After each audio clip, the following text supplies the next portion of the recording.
Hello students, आज online class को मु तुम मान स्वागत जनाऊँगी। आशा करुँची तुम मैंने भलरे थिबो और घरे ही थिबो। आज आम चतुर्थ श्रेणी गणित कुहुक पाठर अध्याय 5 क्षेत्रफल परिमाण मापिबा विषय पढ़ा। यह पढ़ा पूर्व आम कि पुनरावृत्ति करवा। एठारे मु दुईटी चित्र अंकन करिछि। देख एथिरे तुम कौन लक्ष्य करुछ? प्रथम चित्रटी सबु साइड रु बंद होइकी रहिछि और द्वितीय चित्रटी गोटे दिगरे खोला होइकी रहिछि। जो चित्रटी सबु दिगरु बंद होइकी रहिछि ताकू आमे आबद्ध चित्र कहिबा और एटा आबद्ध चित्र नुह। तुमे या पूर्व श्रेणी रे पढिछ, पुनरावृत्ति होई गेला। एबे आमे देखबे विभिन्न आकारर मु चित्र एठारे किछि अंकन करिछि।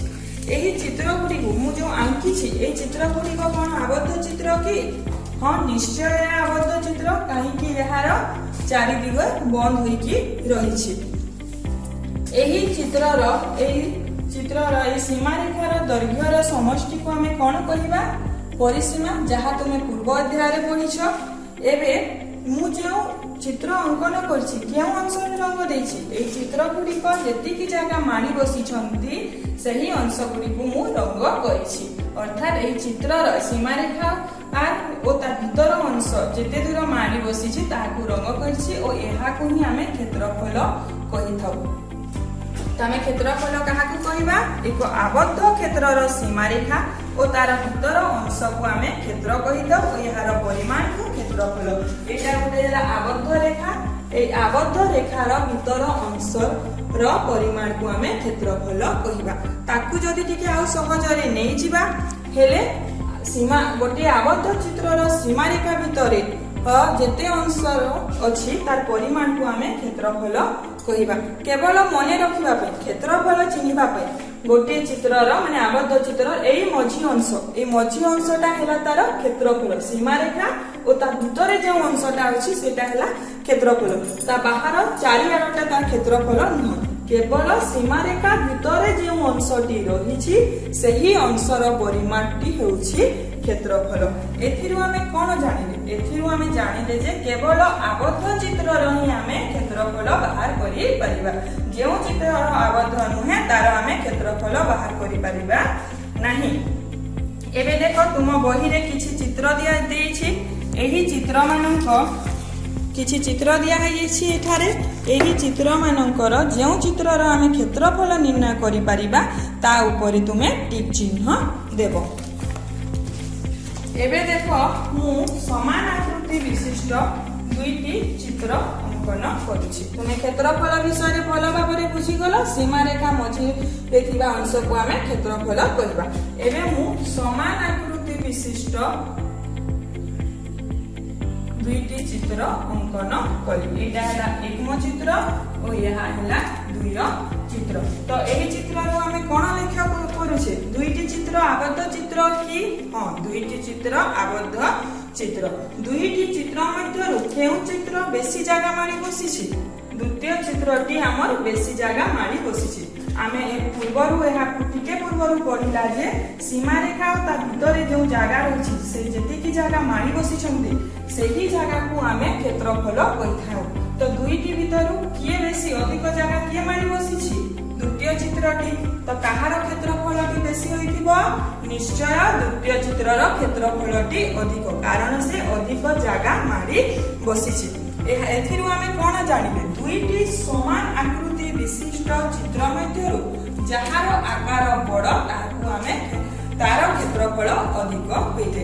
केवल समान आकृति विशिष्ट जदि एठी त्रिभुज एठी वृत्त अछि हेले दानी समान आकृति विशिष्ट दुईटी चित्र मध्यरु जहार आकार बड़ तार क्षेत्रफल अधिक।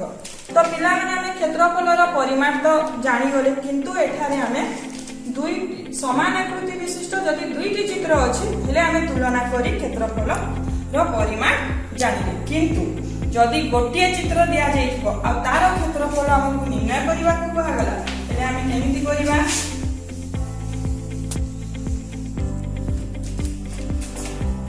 एठारे गोटिए मु चित्र अंकन कली।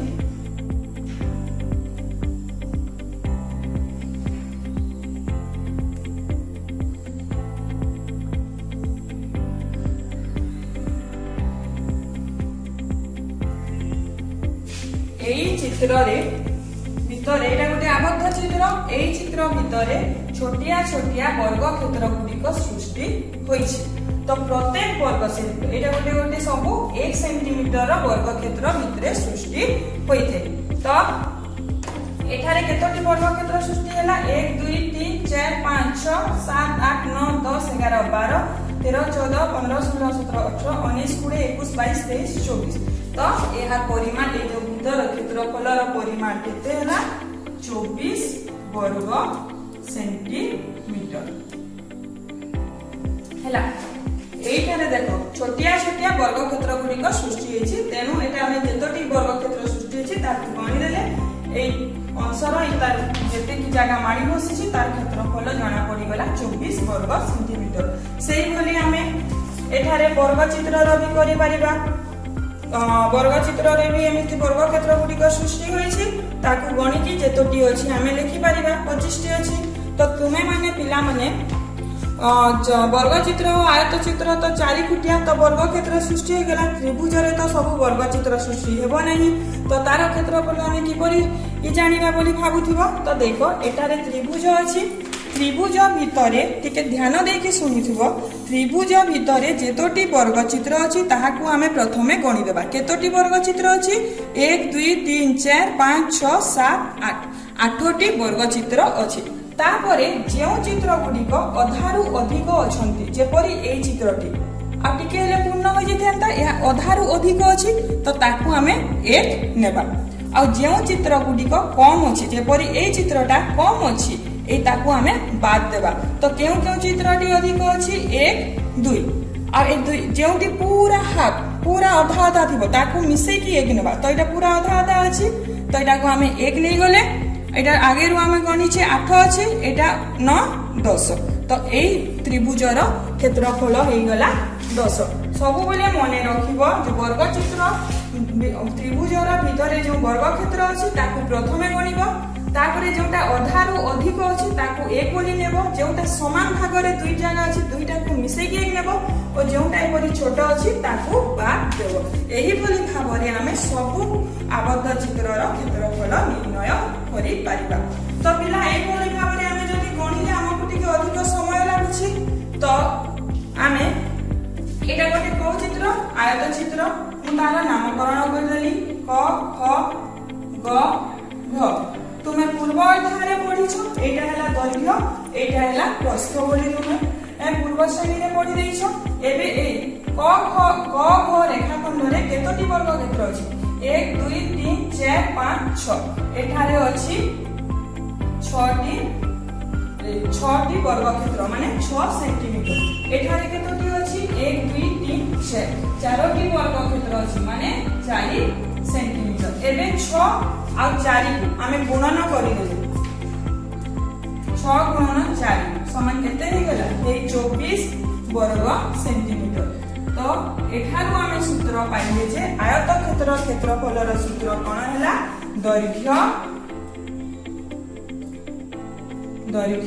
गुणन प्रस्थ एटा हला आयत क्षेत्र क्षेत्रफलर सूत्र अर्थात जेपरि वर्ग चित्र माने दैर्घ्य गुणन एटा प्रस्थ हला माने तार दुईटी बाहु जेते सेंटीमीटर थिबो तार गुणफलरु आमे क्षेत्रफल निर्णय करि पारुछे सेही भली भाबे वर्ग चित्र एटा टोटल घरटा हला 25 एटा 6 6 ए दैर्घ्यटा अछि 5 प्रस्थटा 5 दैर्घ्य गुणन प्रस्थ 5 गुणन 5 किंतु आ जेहेतु वर्ग चित्रर चारोटी बाहु समान तो आमे ताहाकु दैर्घ्य प्रस्थ बोली न कहि बाहु बाहु कहितो तेनु वर्ग क्षेत्र क्षेत्रफलटी बाहु गुणन बाहु समान 5 गुणन 5 25 वर्ग सेंटीमीटर हेला एठारे आ गोटे जिनिस ध्यान कर एवं तुम मनरे प्रश्न उठुथिबो एठारे आमे जेते बेले लेखुछु वर्ग काहेकि व्यवहार करूछु परिसीमा क जेते बेले बाहर करले तो वर्ग आ कोन ये जहां भी बाहर करले वर्ग लागे नहीं तो क्षेत्रफल रे काहेकि वर्ग लागिला देखो बिना माने एठारे तुमे देखिलो समस्त देखिलो जे ए चित्रर आबद्ध चित्र भितरे वर्ग क्षेत्र गुडिक सृष्टि होछि छोट छोट वर्ग क्षेत्र 1 सेंटीमीटर वाला वर्ग क्षेत्र सृष्टि हेउछि तेनु करी जेहेतु आबद्ध चित्र रे वर्ग क्षेत्र गुडिक सृष्टि होछि ताकु नै आमे तार परिमाण निर्णय करिथाउ तो ସେଥିପାଇଁ ଯେତେବେଳେ ଏହି ଆବଦ୍ଧ ଚିତ୍ରର କ୍ଷେତ୍ରଫଳ ଗୁଡ଼ିକର ପରିମାଣ ବାହାର କରୁ ଆମେ ବର୍ଗକୁ ଏକକ ରୂପେ ପ୍ରକାଶ କରିଥାଉ ମାନେ ବର୍ଗ ଲାଗିଥାଏ କ୍ଷେତ୍ରଫଳ ହେଲେ ବର୍ଗ ଲାଗେ ଯେହେତୁ ଭିତରେ ବର୍ଗ କ୍ଷେତ୍ର ଗୁଡ଼ିକ ସୃଷ୍ଟି ହୋଇଛି ତେଣୁ କରିକି ଆମେ କ୍ଷେତ୍ରଫଳ ବାହାର କଲା ସମୟରେ ବର୍ଗ ଲେଖିଥାଉ ଏହା ଭଲ ଭାବରେ ବୁଝିଗଲ ମୁଁ ଆଶା କରୁଛି ପିଲାମାନେ ତୁମେମାନେ ଭଲ ଭାବରେ ବୁଝି ଯାଇଥିବ ଏବେ ଆମେ ଯେତିକି ଆକ୍ଟିଭିଟି କଲେ ତାକୁ ନେଇ କିଛି ମୁଁ ୱାର୍କସିଟ୍ ଦେଉଛି ୱାର୍କସିଟ୍ ଭାବରେ ମୁଁ ଅଭ୍ୟାସ କାର୍ଯ୍ୟକୁ ନେଲି ପ୍ରଥମ ନମ୍ବରରେ ଦିଆଯାଇଛି ଯେଉଁ ଚିତ୍ରର କ୍ଷେତ୍ରଫଳ କରିହେବ ନାହିଁ ତା ଉପରେ ଟିକ୍ ଚିହ୍ନ ଦିଅ ଟିକ୍ ଚିହ୍ନ ଦେବ ଦ୍ୱିତୀୟ ଦୁଇଟି ଯାକ ଚିତ୍ର ମଧ୍ୟରୁ ଯାହାର କ୍ଷେତ୍ରଫଳଟି ଅଧିକ ତାରେ ରଙ୍ଗ ଦିଅ ଯାହାରଟି ଅଧିକ ମାନେ ଯେ ଅଧିକ ଜାଗା ନେଇଛି ଯେଉଁଟା ବଡ଼ ତାଥି ରଙ୍ଗ ଦେବ ଏଠି ଯେଉଁଟି କମ୍ କ୍ଷେତ୍ରଫଳ ମାନେ ଛୋଟ ଯେ ଛୋଟ ଅଛି ସେଥିରେ ରଙ୍ଗ ଦେବ ଏଠିରେ ଦେଖ ଅଛି କେଉଁଟା ପରିସୀମା ଆଉ କେଉଁଟି କ୍ଷେତ୍ରଫଳ ଲେଖ କ୍ଷେତ ଚାରିପଟେ ବାଡ଼ ଦେବା ମନେକର ଏଇଟା ସେଇ କ୍ଷେତର ଚାରିପଟେ ବାଡ଼ ଦେବା କହିଛି ଆମକୁ ତା ଚାରିପଟେ ବାଡ଼ ଦେବା ପାଇଁ ସେ କହିଛି ଏଇ ଚାରିପଟେ ବାଡ଼ ଦେବା ପାଇଁ କହିଛି ତ ଏଇଟା ହେଇଗଲା ପରିସୀମା ଯଦି ଏଇଠାରେ ଆଉ ଗୋଟେ ଅଛି ଦେଖ ବିଲରେ ସମୁଦାୟ ଜାଗାକୁ ହଲ କରିବା এই ক্ষেত্রে সমুদায় জায়গাକୁ হল କରିବା সমুদায় জায়গা এইটা ହେଇଯିବ କ୍ଷେତ୍ରଫଳ ଆଉ ତା ଚାରିଆଡେ ଯୋଉ ବାଳ ଦେଲା ସେଇଟା ହେଇଗଲା ପରିସୀମା ଆମେ ସବୁବେଳେ ଜାଣିଛୁ ସୀମାରେଖା ମଧ୍ୟରେ ଥିବା ଯୋଉ ଅଂଶର ପରିମାଣ ଯେତେ ଜାଗା ଅଛି ସେଇଟାକୁ ଆମେ କ୍ଷେତ୍ରଫଳ କହିଥାଉ ଏଇଭଳି ଭାବରେ 4 ନମ୍ବର କରିବ 5 ନମ୍ବର ଯାହାର କ୍ଷେତ୍ରଫଳ ଅଧିକ ତାକୁ 1 ଯାହା ଟିକେ କମ 2 ଯାହାର ଟିକେ କମ ତାକୁ 3 এইভাবে ভাবে করিব 6 নম্বর দেইছি তলচিত্রর ক্ষেত্রফল ঠারু অধিক ক্ষেত্রফল হেউথিবা সমান আকৃতির চিত্র অঙ্ক কর মানে অধিক মানে তা ঠারু বড় বড় চিত্র এটি ত্রিভুজ আছে না টিকে বড় চিত্র এঠারে কম আছে টিকে কম চিত্র কম ক্ষেত্রফল এটি বৃত্ত বড়টা না তার ছোট বৃত্তটি আমি এটি অঙ্কন করিবা মু আশা করছি তুমি মানে বহুত ভালো ভাবে বুঝি যাইছো thank you so much stay home stay safe thank you